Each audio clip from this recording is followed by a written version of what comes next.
afternoon. I'm doing what I can with what I've got. Best answer ever. So what do you think in season 2 is going to be the biggest difference? Is it the tone? What is it going to change? Well, I think we're going to change the tone to a certain extent. I do think it's still going to have a lot of thrills and a lot of surprises and things will be shocking, things that you don't see coming. Those things that the people that like the show they expect that, and I think Kevin Williamson is definitely going to deliver that. But I think that you're also going to see characters at different points in their lives, and for me, I'm at a better place. I'm healthier. I'm running. My heart's in good shape. I'm not drinking. I have the possibility of relationships. I am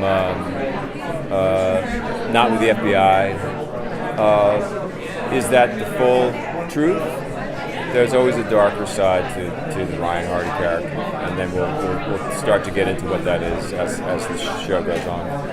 Was there ever a point in time during the series where they would have you doing something like really extreme, like a running the fighting sequences, and you said, with a pacemaker, I don't think I should be doing this? Oh yeah, all the time, and we actually addressed it on the show.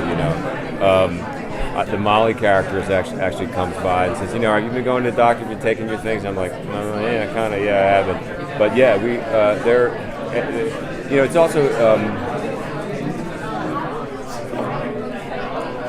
Originally, it was a hip injury. He was shot in the hip or in the back, and he was going to have a limp.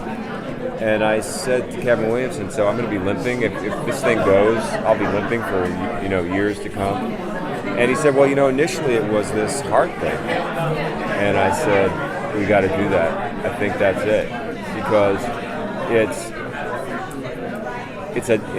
it was such a great flaw for the guy to have, he's a flawed character, and he is in some ways a broken man, and he's a broken man with a broken heart. Well, the scene with the metal, the magnet, was intense.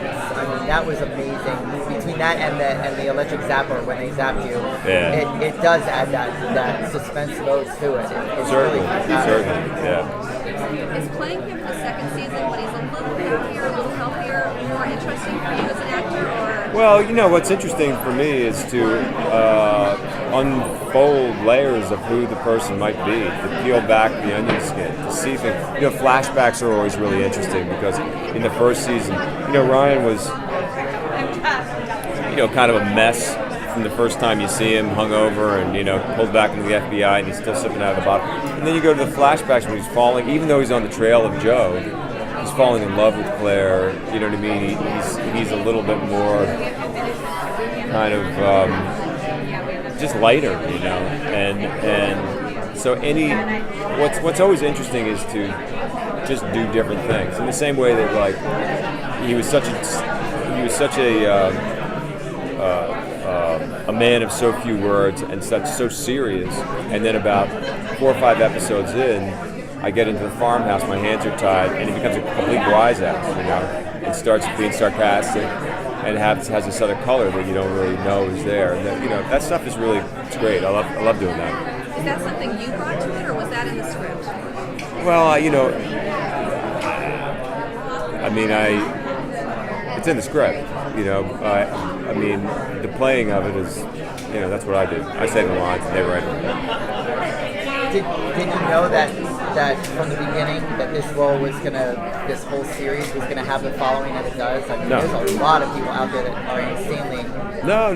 I had no idea. I mean, look, you don't know ever. I mean, I've done, I don't know how many movies I've done, and I never have a clue. You can,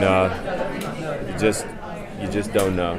Just don't know. I mean, I felt like when I saw the pilot, I felt like we had done a really good job of it. When I saw the second show, I said, okay, it wasn't just a good pilot. There's something that's good here. But that being said, no, I had no idea. And it's I've said before that it's very different in television making movies, in that when you come week after week to people's houses, people feel a really strong connection with you. You know, the fans are very, very, they're just very kind of proprietary of you and of the show and of the whole thing. And it's nice. It's cool. It's a good. Which death in season 1 surprised you the most besides Joe Carroll? Just like seeing it on screen. Well, you know, I was when Agent Parker died in the coffin, buried in the coffin. It was the hardest one. I don't know if it surprised me. You know, I kind of knew that it was coming, but it was the hardest thing because I love Annie Parise. She was great to work with. You have this partner. I mean, that you're kind of there. You spend a lot of time, hour after hour, on the set, and you know, and then they go away.